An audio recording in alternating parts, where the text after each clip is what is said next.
એક દિવસની વાત છે.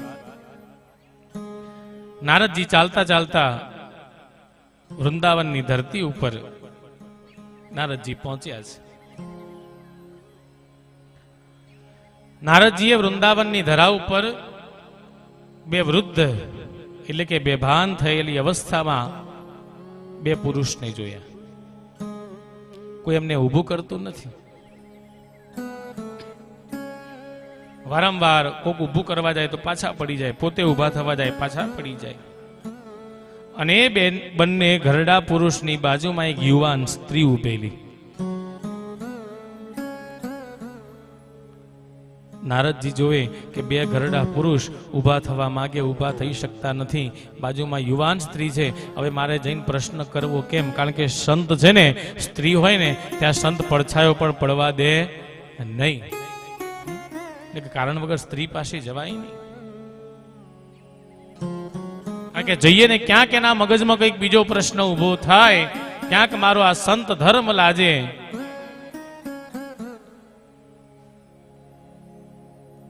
એટલે નારદજીને એક બાજુ રહેવાતું નતું ને એક બાજુ જવાય એવું પણ નતું. એટલે નારદજી જોવે છે, જોઈને પછી ધીમે ધીમે આગળ વધવા લાગ્યા. અને જેવા આગળ વધવા લાગ્યા ને ત્યાં ભક્તિ મહારાણી જ્યાં આગળ જે હતા એમને નારદજીને શાદ કર્યો છે. ભો ભોક્ષાતુ ક્ષણમ તિષ્ઠમ ચિંતામતિ અવિનાશય દર્શનમ તવ લોકસ્ય સર્વપાવહરમ. હે સાધુ, ભો સાધુ ક્ષણમ તિષ્ઠ મત ચિંતામપી નાશય. હે સાધુ, ઉભા રહી જાઓ, તમે આમ જાશો ને. જ્યાં નારદજીને આ સાદ સંભળાયો ને એટલે નારદજી ભક્તિ માતા પાસે ગયા છે. એટલે ભક્તિ માતાને નારદજીએ ભક્તિ માતા પૂછવા લાગી, મત ચિંતામપી નાશય, મારી એક ચિંતા છે, એ ચિંતામાંથી મને મુક્ત કરો.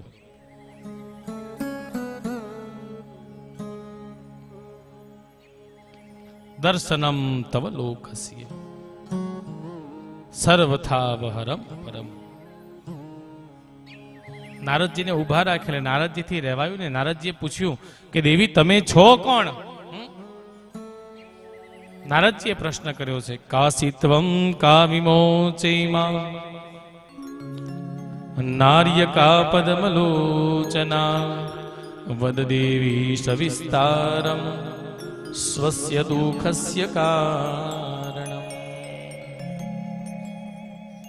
નારદજી એમને પ્રશ્ન કર્યો કે કોણ છો દેવી તમે? ત્યારે ભક્તિ માતાએ કીધું કે હે નારદજી, હે સંત મહાત્મા,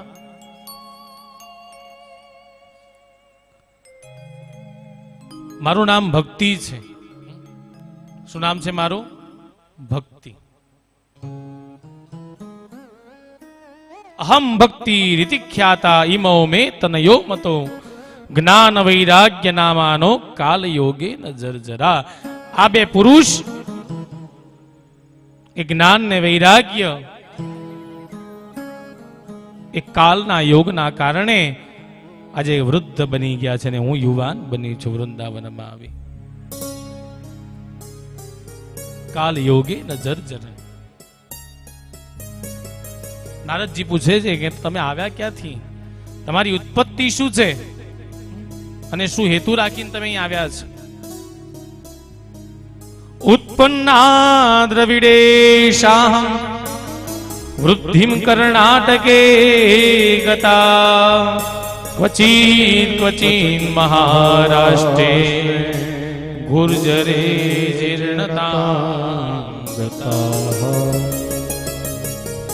એ નારદજી, મારી ઉત્પત્તિ દ્રવિડ દેશમાં થયેલી છે. કર્ણાટકની અંદર હું ઉછરી છું. મહારાષ્ટ્રની અંદર મને સન્માન મળ્યું છે અને ગુર્જર પ્રાંતમાં આવતા મને ઘડપણ ત્યાં આગળ ઘેરી વળ્યું છે. અને આજે આ વૃંદાવનની ધરામાં જ્યાં પહોંચી ત્યાં હું યુવાન બની. હવે અમારા બે સંતાન જ્ઞાન અને વૈરાગ્ય એને યુવાન કરવા માટેનો હેતુ રાખીને હે નારદજી મેં તમને ઉભા રાખ્યા છે. અને જો કદાચ યુવાન નહીં બને ને, કારણ કે ભક્તિ તો ક્યાં છે? ભારત ભૂમિમાં જ સાહેબ ભક્તિ રહેલી છે. એટલા માટે ભગવાને 24 અવતાર ક્યાં લીધા? ભારત ભૂમિ પર. નારદજી ભક્તિ માતાને કહે છે કે આમને યુવાન બનાવો, નહીં તો ઇમૌતુ સપિતાવત્ર શુતો મે ક્લિશ્યત શ્રમાન ઇદમ સ્થાનમ પરિત્યજ્ય વિદેશ ગમ્યતે મયા. હવે જો નારદજી આ બે બંને પુત્રો જો યુવાન નહીં બને ને તો આ દેશને છોડીને હું વિદેશમાં જતી રહીશ.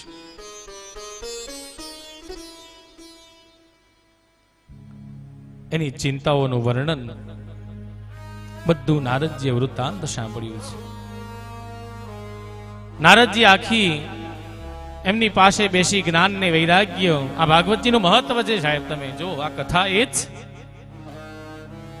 નારદજીએ જોડે બેસી 4 વેદ ભણ્યા, પણ 4 વેદ પરિપૂર્ણ થયા ને તોય ત્યાં જ્ઞાન ને વૈરાગ્ય યુવાન બન્યા નહીં.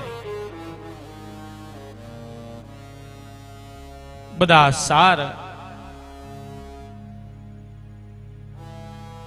નારદજી વિચાર કરે કે 4 વેદનું ખાલી નામ શ્રવણ કરવાથી જો માણસ યુવાન બની જતો હોય તો 4 વેદોનું અધ્યયન કર્યું તે છતાંય યુવાન બન્યો નથી. કરવું શું? નારદજી શૌનકાદી ઋષિઓ જોડે પહોંચ્યા છે. એટલે શૌનકાદી ઋષિઓએ કીધું કે એક કામ કરો, જો આ બંનેને યુવાન કરવા હોય ને તો એમની જોડે બેસી અને ભગવાન ભાગવતજીનું રસપાન કરાવો, ત્યારે યુવાન બનશે.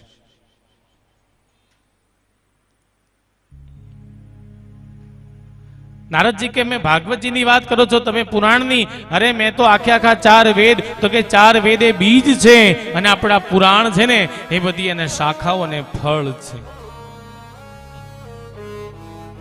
ભલે પાણી તમે થડમાં નાખો પણ ફળ કોણ આપે? ઉપર જ વૃક્ષ આપે સાહેબ. થડની આગળ ફળ નથી. ત્યાં જ નાખેલું પાણી દરેક ડાળીએ ડાળીએ પહોંચે છે, પણ ફળ એ ડાળીએ રહેલું છે.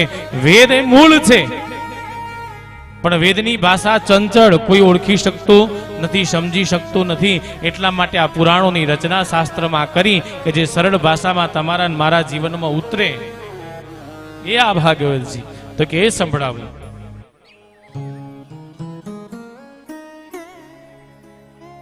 અને શ્રીમદ ભાગવતની કથા એમને સંભળાવાથી ત્યાં બંને જીવો યુવાન બન્યા છે.